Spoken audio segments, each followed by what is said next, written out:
Berikutnya kejang-kejang. Ini Pak, jadi Bapak itu kemarin kita lihat ya, orang kejang-kejang itu masuk rumah sakit, koma dia, sembuh, cacat. Rata-rata anak kecil ya, dia kejang-kejang masuk rumah sakit ya, keluar CP, cerebral palsy, stroke anak-anak loh dibilang kan, ya, stroke anak-anak begitu, ya sama juga dengan stroke mungkin ya, gejalanya kaku juga kan, ya. Jadi Bapak sekalian, kalau anak kejang dan koma jangan pernah dibawa ke rumah sakit.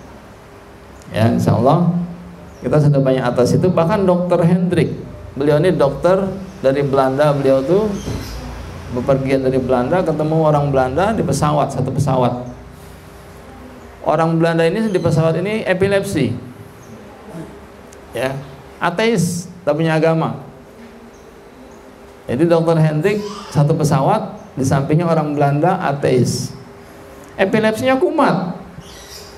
Kayak gitu kan, kejut gitu kan, ya, sampai Dokter Hendrik kena pukul tanpa sengaja kan gitu, ya, karena dokter dia punya nurani kan untuk menolong, kan dokter begitu Pak, sebenarnya begitu dokter sebenarnya ya, namanya dokter Pak. Kalau dia sudah ada itu ID di mobilnya, Bapak silakan minta bantuan ke beliau pun insya Allah siap dia, kan ada stiker ID kan kode etiknya begitu, dia siap menolong siapapun ketika dibutuhkan kan begitu kan, ya. Maka terpanggil tuh nurani dokternya kan, lalu beliau bangun, Masya Allah, karena orang pada satu pesawat kan panik semua, orang kejut-kejut coba, kita kan panik juga, ya. Beliau berdiri, saya dokter, subhanallah. Penumpang tenang tidak Pak? Tenang, alhamdulillah ada dokter gitu kan.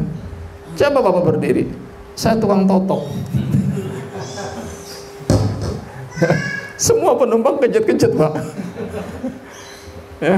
Jadi subhanallah, beliau langsung pakai masker kan, ambil masker di pesawat itu ada kan, turunkan masker dipakaikan, beliau bukakan bajunya itu, Masya Allah ya, beliau pasrah pada Allah dan beliau baca Al-Fatihah. Jadi Bapak sekalian, ketika nolong orang pertama kali itu jangan lupa, wajib lah kita ya, pasrah pada Allah, berdoa pada Allah, baca Al-Fatihah begitu, paling tidak lah, itu yang paling mudah gitu ya. Karena mungkin doanya kita nggak bisa kan, bahasa Arabnya kan begitu ya, yang bisa apa ya, bahasa Indonesia, minta pertolonganmu ya Allah, bantu hambamu ya Allah, selamatkan ya Allah, kan gitu kan. Al-Fatihah, baca Al-Fatihah, dikeraskan baca Al-Fatihahnya. Untuk apa? Membuat kita lebih tenang, serasa Allah di sisi kita kan begitu kan. Sambil baca ayat-ayat Allah kan lebih tenang kan. Beliau totok tuh Masya Allah, pasti totok Pak. Berapa menit kemudian orang itu tersadar, perkenalkan diri sama Dokter Hendrik dan bertanya, ya, apa nama tindakan yang Anda lakukan pada diri saya tadi? Subhanallah, totok punggung kata Dokter Hendrik. Lalu mantra apa yang Anda baca? Oh, itu mantra utama yang saya baca setiap hari, subhanallah, dalam hidup saya. Orang Belanda nyuruh lagi Pak, kalau bisa coba totok sekali lagi, biar nanti bisa saya ajarkan teman saya untuk totok saya. Jangan lupa baca mantranya. Maka beliau berdoa, ya Allah buka pintu hatinya ya Allah, kan begitu kan, kan berdakwah begitu, di mana-mana kita ada kesempatan ya kita berdoa pada Allah, ya, buka pintu hatinya ya Allah. Dokter Hendrik berdoa, beliau baca Al-Fatihah dengan agak sedikit keras, beliau totok lagi orang Belanda tadi, subhanallah, diulang lagi Pak, 10 menit kira-kira beliau totok itu, terdiamlah orang Belanda itu, subhanallah Pak, menetes air matanya itu, ruhnya kepanggil tuh, kan? Ruhnya kan sudah bersahadat kan. Masya Allah Pak, itulah luar biasa ya. Jadi apa kalau kejang-kejang, tekan titik ginjalnya dulu ya, miringkan dia kalau dia miring ya. Kalau anak kita miring Pak, anak kita kejang-kejang, miringkan, nggak usah panik, miringkan ya, tekan ginjalnya pelan-pelan. Nah begitu. Biasanya kalau dia kejang itu ditekan sebentar ginjalnya, langsung berhenti kejangnya insya Allah. Saya praktekkan waktu pelatihan di Bengkulu, qadarullah ada peserta kejang-kejang Pak, kejang-kejang peserta, langsung saya samperi, saya tekan ginjalnya pelan-pelan, tek, langsung berhenti kejangnya. Kata kakaknya, diapain Ustaz? Ya tekan ginjalnya, biasanya 11 menit itu enggak ada 1 menit, langsung berhenti kejangnya. Pelan-pelan ya, pelan-pelan, tok, makin kencang, berhenti dia insya Allah ya. Kalau belum berhenti juga, baru naik ke lambungnya. Kalau belum berhenti juga kan, ke lambungnya terus. Belum berhenti juga, terus naik liver limpahnya di situ, livernya lah begitu ya. Masih kejang juga, terus naik titik paru-parunya. Terus bersihkan semuanya itu. Jantungnya terakhir kan, ya. Baru tengkuknya yang ke otak. Selesai Pak insyaallah, nggak kejang-kejang lagi. Ya. Tapi emergency tekan titik ginjalnya. Pelan-pelan. Berhenti dia, kejangnya berhenti, ya. Baru cari penyebabnya. Anak kita biasanya apa? Batuk pilek kan? Demam, ya kan? Nah, berarti dari paru-parunya. Maka totok titik paru-parunya juga, ya. Di mana titik paru-paru? Ya dilihat di situ. Nah, itu paru-paru. Titik paru-parunya baru titik jantungnya kan gitu kan? Ya. Ada anak kita juga dia diare. Kan ada begitu kan? Diare, demam, kejang-kejang kan gitu ada, ya. Maka titik lambungnya di bawah paru-paru. Lalu titik perutnya di bawah ginjal, baru titik jantungnya kan gitu. Ya. Sesuai dengan apa? Sesuai dengan penyebabnya. Titik jantung terakhir, jantung tengkuk itu terakhir yang ke otak kan begitu, ya. Ada anak remaja putri kalau head datang bulan kejang-kejang, berarti titik rahimnya L3 di bawah ginjal kan gitu kan. Baru titik jantungnya yang ke otak gitu. Jadi begitu dia sembuh Pak, insya Allah nggak kumat lagi. Ya karena kita cari sumber masalahnya. Jelas ya? Itu kejang-kejang, bisa diatasi insya Allah. Ya, pada saat kejang ginjalnya saja. Ya, istri Bapak yang kejang ya insya Allah. Kalau kejang, iya Pak insya Allah. Tekan ginjalnya pelan-pelan, terus makin kencang lagi gitu ya, bertahap lah ya, jangan langsung kencang ya, pelan-pelan dulu, nah dia berhenti insya Allah. Belum berhenti juga, baru lambungnya ke atas. Belum berhenti juga, livernya ke atas lagi, paru-parunya, jantungnya terakhir. Lemes, kejang, jantungnya berarti lemah. Sudah ditotok seperti tadi malam? Ada nggak bagian jantung yang sangat cekung? Belum bisa bedakan. Yang jelas ini punggung semua kayaknya gitu ya. Ya, sama saya juga begitu dulu kan. Mana titik jantung, punggung semua ini.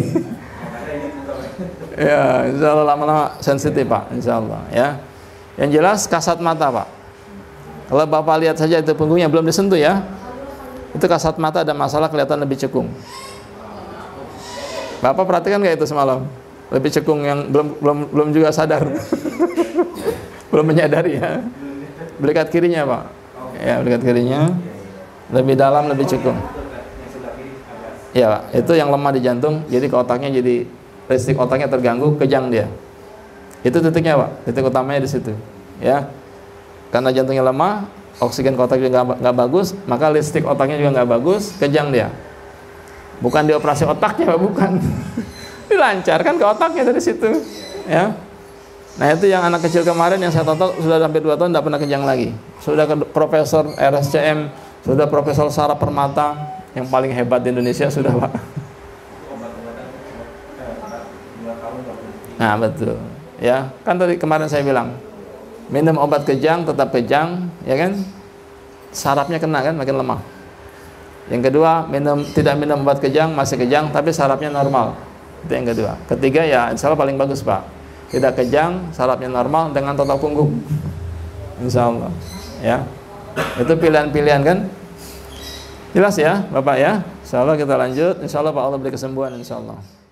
Lalu kejang-kejang. Berikutnya, emergency kejang-kejang. Kita gabungkan saja. Kalau kejadian dia kejang-kejang, pada saat itu sedang kejang-kejang, maka kita menekan titik ginjalnya saja, mengendorkan, ya, biar kejangnya reda. Kalau anak kita, ibu bapak sekalian, miring dia, ya, kondisi dia miring. Kalau dia duduk agak susah, mungkin dia lagi kejang-kejang ya, dia lagi kejang-kejang, kita miringkan dia, posisi miring, kita tekan titik ginjalnya, dan coba miring, biar lebih, ya, biar lebih sana miringnya Pak. Itu nggak apa-apa. Ya ini anak kita bayi misalkan ya, yang ditenggorokan dia, ya, dia dimiringkan, kita tekan bayi kita ini misalkan. Terusin daging. Pelan-pelan titik ginjalnya. Terusin daging. Ya. Nyamannya, oke. Nyamannya anak bayi kita misalkan, ya. Ya, tekan lagi dia pelan-pelan, ya, potong dia ginjalnya pelan-pelan, ya, masih belum juga, saluran jantungnya juga dikendorkan, ya, jantungnya sekira itu, ya, lalu tekan lagi ginjalnya, ya, sampai reda kejangnya, ya, sudah reda kejangnya, bangun, ya, hadap sana seperti biasa tadi. Sudah reda kejangnya, Bapak Ibu harus cari penyebabnya.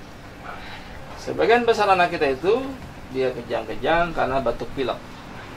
Batuk pilek dia demam, ya, lalu kejang-kejang. Insya Allah nggak usah dikasih minum obat penurun panas, tidak usah, ya. Maka kita totok mulai titik paru-parunya. Paru-parunya kita totok dia, ya. Lalu titik jantungnya, ya. Karena kita tahu dia batuk pilek lalu kejang-kejang, ya. Lalu bahunya, darah yang ke otaknya dilancarkan, oksigen ke otak dilancarkan, lalu tengkuknya, kiri dan kanan. Saya ulangi, anak kita batuk pilek, ya, nah, kejang-kejang dia karena demam, panas badannya naik, ya. Lalu kejang-kejang, tidak usah panik, tidak usah minum penurun panas, ya. Karena kita tahu dia batuk pilek, maka fokus titik paru-parunya. Paru-parunya, ya, biasanya plek itu di situ, di bagian bawah paru-paru, ya. Lalu titik jantungnya, ya, bahunya, tengkuknya, kanan kiri. Nanti EEG lagi, silakan EEG lagi, ya. Insya Allah darah lancar ke otaknya, oksigen lancar ke otaknya. Maka sudah di EEG, sebelumnya ada gangguan listrik di otaknya, sudah lancar semuanya, maka insya Allah hasil EEG berikutnya sudah jauh membaik. Dan bahkan pasien kita waktu dia kejang-kejang sampai koma dia, ya, masuk ruang ICU, ya, bayangkan kejang lalu koma, masuk ruang ICU. Saya masuk ruang ICU, saya totok anaknya sambil dipeluk bapaknya itu, ya, dengan izin Allah normal, sadar dia, ya. EEG terakhir cek lagi di rumah sakit, normal hasil EEG-nya, dan sekarang anaknya tidak pernah kejang-kejang lagi.